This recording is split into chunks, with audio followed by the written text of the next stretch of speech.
Hey friends, I have seen miracles, things that science just can't explain.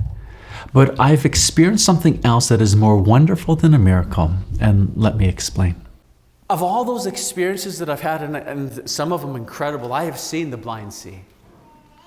I've seen that. I've seen people physically healed. I've seen thousands of people's lives transformed by meeting Jesus Christ. But I have to say that nothing compares to being a husband and father. Nothing. That's like, what a grace, what a gift to be able to be a dad, to be a husband, where you really see God work. It's also where the real mess is.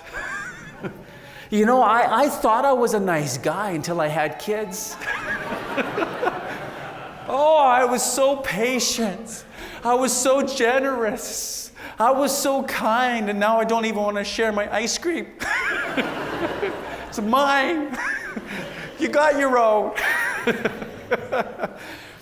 And all of us come from families, but that's where the real work of holiness comes in, you know, and that the formation, and God forms us, and that's the way it should be, the family. That's beautiful. Connected to the parish, receiving the sacraments. What's better than witnessing a miracle? Well, I would never exchange being a father and husband in order to see a physical miracle. You know, sometimes we get caught up in the sensationalizing of these wonderful things that God does. And God does miracles for a reason. They're wonderful, and we should celebrate them when they happen. But a miracle won't make you holy unless you're faithful to the grace after you've received it. It's faithfulness to the duty of the moment, day by day, that is the road to heaven. We have these sometimes sensational experiences, and God allows them for a reason, and we have these mirroring apparitions, and they should be paid attention to for sure, and we should respond. But the response is the key. Unless these experiences help us in our daily duty, then what's the point? You know, and I ask myself that question quite a bit, am I fulfilling the duties that God has given to me? Because I know that if I do not, I put my salvation in jeopardy. Take, for example, full-time ministry.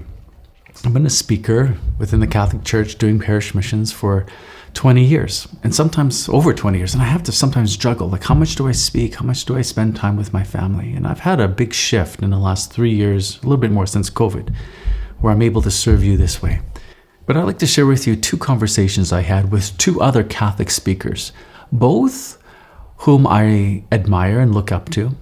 One encouraged me and inspired me. The other one actually horrified me. So one will remain nameless, and we'll start with him. Both of these gentlemen have something in common. They're full-time lay evangelists. Their children, they have many children, and both of them have their children they've left the home. And so I look to them, okay, they're a stage of life ahead of me. What can I learn from these gentlemen? So one of them, I asked the question, how did you balance taking events while you had a young family? And he said, I took as many events as I could.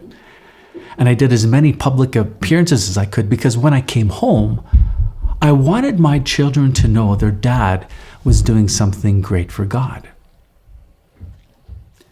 And this horrified me, because I don't care if my children see me doing things that are, quote, great for God. I want to be a great dad, because this is what they deserve. Now, it doesn't mean I don't do public events, but at the end of my life, I want to have lived my duties with great excellence, and my duties, husband, father, those are my primary duties. And if I fail at these duties, I think I'll lose my salvation. What are your duties? Your most important priorities? Do they surround the people that God has placed in your life? The second person, I will let you know who it was. It was an incredibly encouraging conversation, and that was with Dr. Scott Hahn. We were speaking at a conference together, and during the downtime, I asked him a very similar question. How did you juggle like public events and speaking with a young family? Because now I know his family they're older and they're out of the home. And he said this, I'll never forget it.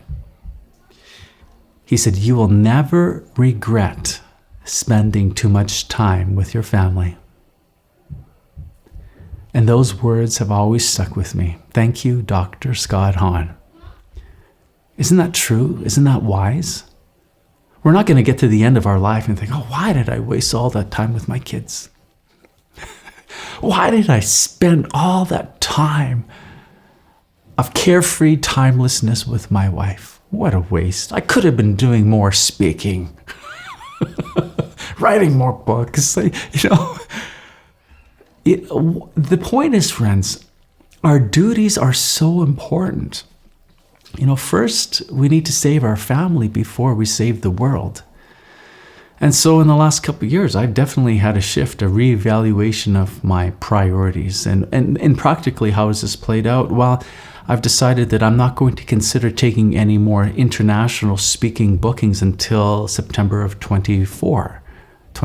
I'm just going to put a hold on that so that I can focus on family. Something local comes up, maybe. And then I get to serve you this way, which I really appreciate. Thanks for watching, by the way. But the other thing about focusing on those people who are right before us, our family, is that it is very revealing. It shows us our hearts. My children reveal to me my weaknesses, and they don't do that by telling me my weaknesses, although they do that sometimes. But I recognize my weaknesses when they are in need and I fall short in meeting their needs. For example, just being patient, being generous, being a contact of joy to them. And maybe that's something that you can consider. Those people that are in your care, are you a contact of joy for them? Or are you a contact of nagging to them? It's easy to get too comfortable with the people that we love, where we just let our guard down and our words tear them down instead of build them up.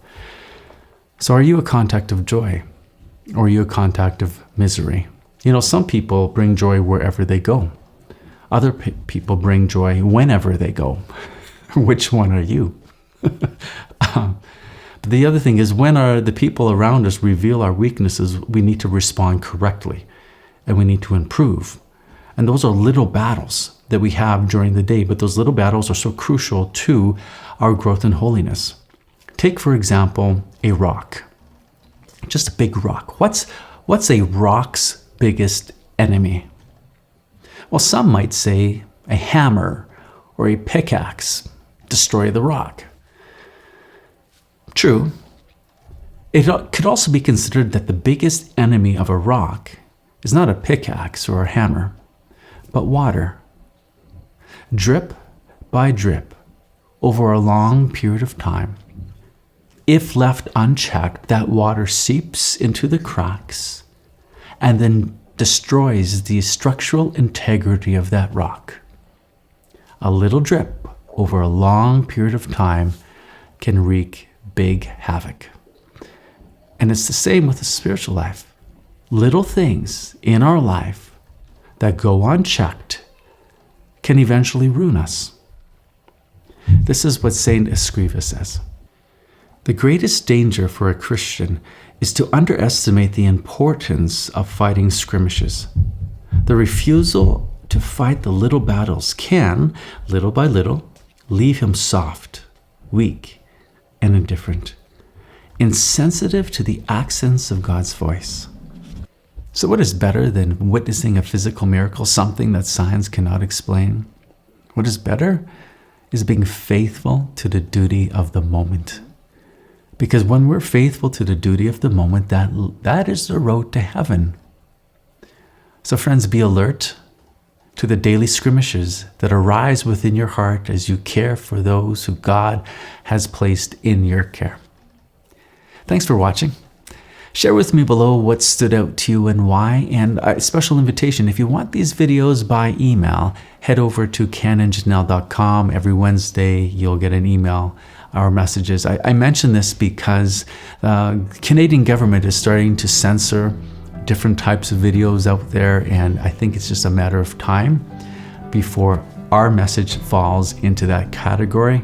So if you want to stay in touch, head over to kenandjanelle.com. This way you will always get our emails, videos by email. So thanks for watching. God bless.